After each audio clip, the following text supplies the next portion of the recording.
Emily, can I want to do one in English with her first, and then can we restart and do one in record a different one? Yep, of course. And whenever you're ready. Okay. Sophia, six birdies today. We'll start with the good. What was the one that stood out en route to the 4 under? I think honestly for me the one on 18. I was playing pretty well at that point. I mean I was 2 under for the round, and but 18 is always one of those holes where you're kind of happy when it's over. Yeah. But I hit I hit 2 good shots in the green and made that putt, and I think that was kind of for me maybe just solidifying like my thoughts on that I have on the course, and really made myself acknowledge that I'm just playing very good golf right now. Stumbled on 5 and 6. What happened there? Actually, I hit great shots. My ball spun off the green on number 5. Really just I hit a good wedge. I honestly don't know how it ended up there. And then I kind of made a bad decision between chipping and putting, and I was a little bit uncommitted. So ended up in a 3-putt out of the rough. And then on number 6, off the fringe, I had another 3-putt. I think I was just maybe putting a little bit too aggressive, kind of definitely wanting to go lower and kind of wanting to push myself a little bit to go lower.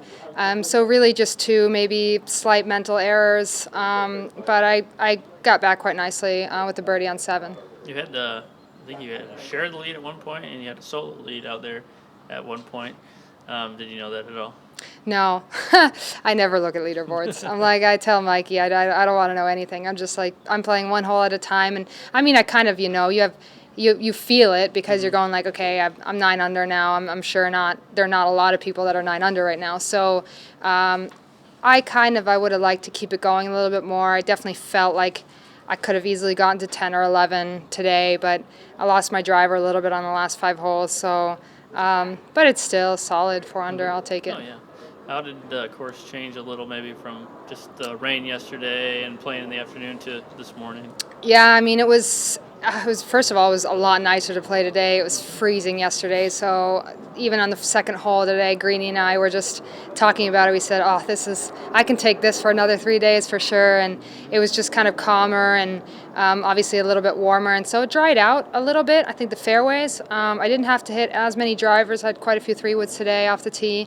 And the greens are definitely firming up. Balls are taking pretty big bounces, and you have to just be good at calculating those bounces, I think. So I think, and that's going to get even more, throughout the weekend.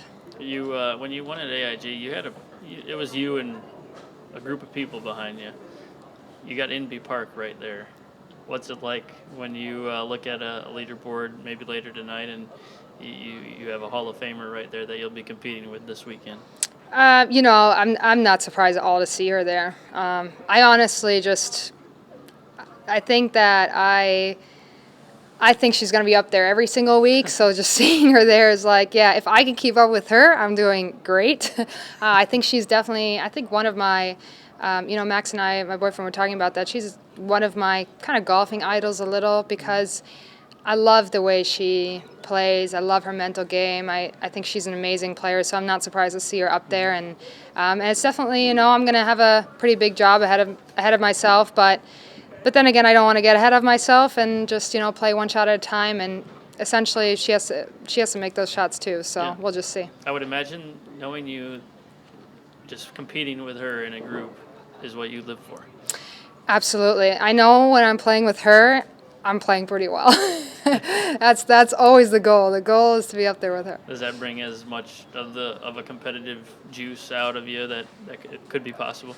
Yeah, for sure. I think the nice thing is that I played with her in Portland last year, and she's just a very calm person to be around. I think I really enjoy it because there's just it almost gets me relaxed. Even though she's out there shooting, making a lot of birdies and shooting low.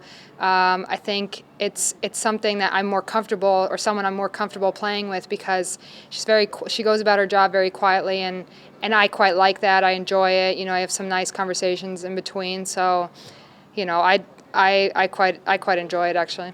Cool. Thanks, Sophia. Let's do 2